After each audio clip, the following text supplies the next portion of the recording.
Hello. Um, my name is Iris, and my teammates are Benjia and Joshua. Um, our project is about partial Fourier transforms for accelerating MRI scans. So, a little bit of background into partial Fourier. So, MRI signals are real valued. And when we take the Fourier transform, we can get complex values. And so during the data acquisition, the receiver coils measure two signals. And so these signals are real, as in they're both physical electrical signals. Um, but in our mathematical reconstruction, we call one of the signals, which is delayed by 90 degrees, complex. And so in kind of MRI terms, we're looking at the amplitude of the M vector, which we call the real part, and the phase, which we call the complex part. And so an important property that's central to this technique is conjugate symmetry. So real signals have conjugate symmetry in Fourier space, and what this means, as you can see in the figure on the right, is that by taking the complex conjugate of a complex value, so taking the opposite sign for the complex component, um, we're looking kind of at a reflection, and this data point has the same value. Next slide.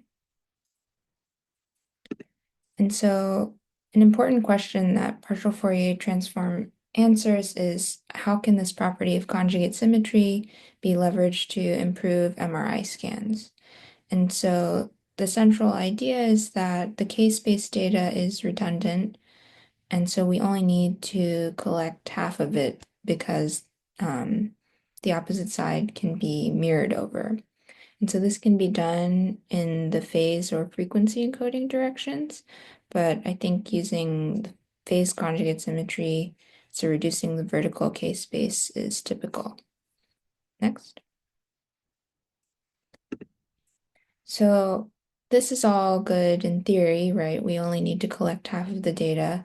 But in reality, many factors can disrupt the data acquisition process. And so this can be patient motion, distortions of the B naught field, and magnetic susceptibility.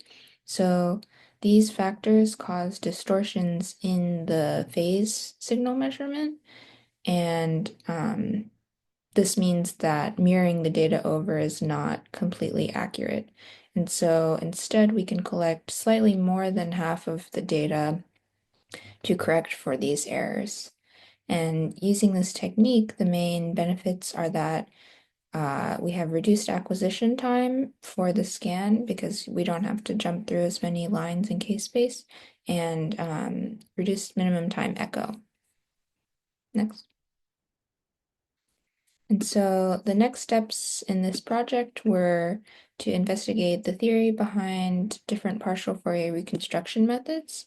We then simulated these methods on real MRI data and quantified the performance under different conditions, such as different percentages of data being sampled and different noise levels. Okay, so now I'm going to talk about the different reconstruction methods that we're going to use and compare. So the first one is zero padding.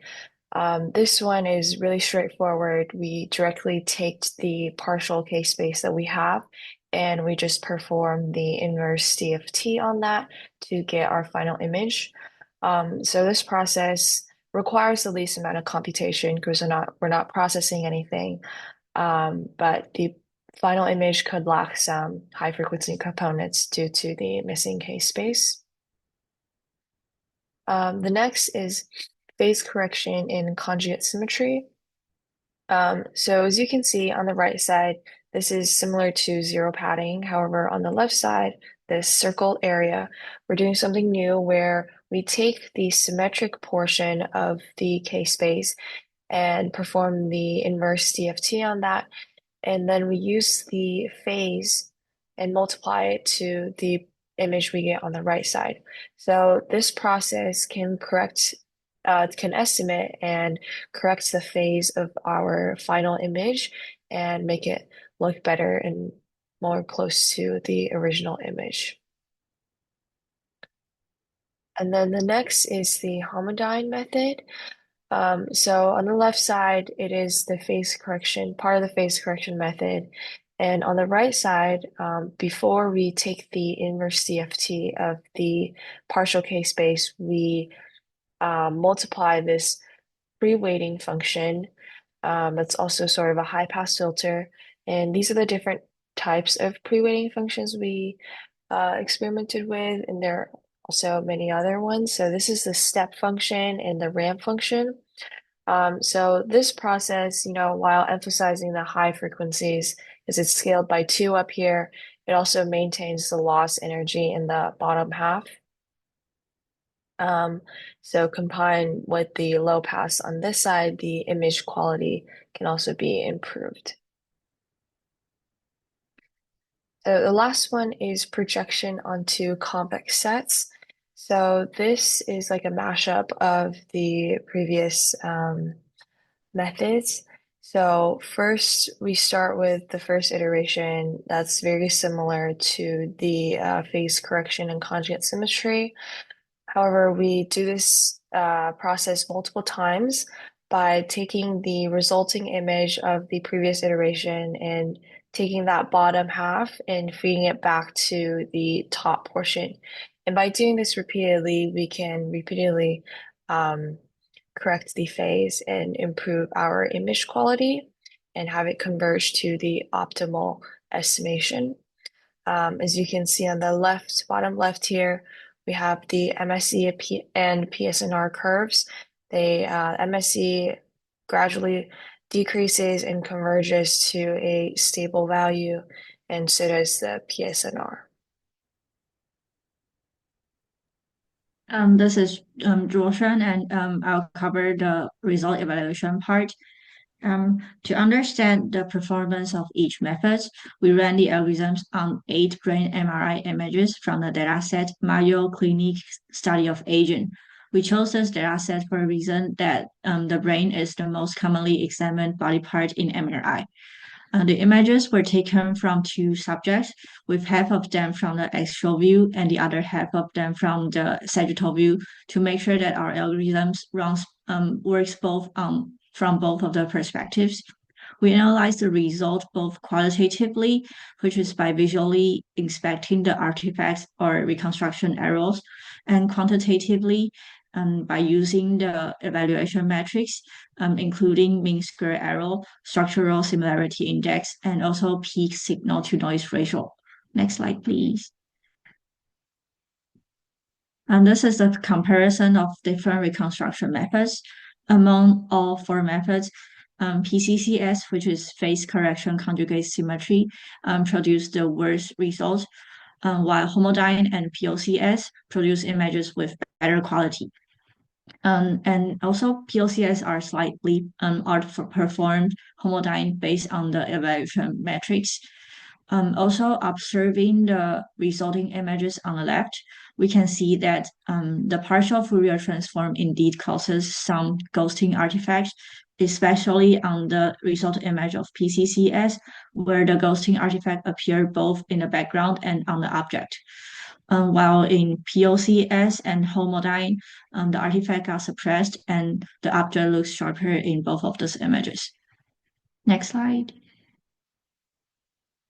We also ran the algorithm under different case-space partial sizes. With a smaller partial size, the MRI can be done within a shorter time, but it could be expected that there is a trade-off between the case-space size and the resulting image quality. As illustrated in the graph, the MSE got higher and both the SSIM and PSNR got lower, while the case space size got smaller, which matches our assumptions. Next slide, please. Finally, this is the results for under different level of noise. We want to understand the robustness of each method And interestingly, we discovered that zero padding actually outperformed homodyne and POCS at higher noise levels. The SSIM on the right of zero padding is even better than both homodyne and POCS, and also all PCCS when the noise level reaches 5. This is because that zero padding acts as a low pass filter when the high frequency components, the partial high frequency components are discarded, and it's somehow equivalent to suppressing the noise. And on the other hand, the weighting function in homodyne and POCS doubles the asymmetric high frequency components, which makes both of these methods more sensitive to noise. Next slide, please. Here's a table showing the overall evaluations. To sum up, POCS works the best in general based on most of the metrics. But when there is too much noise, zero padding might be a better option compared to all the other methods. And next. And this is our reference, and this is the end of our presentation. Thank you.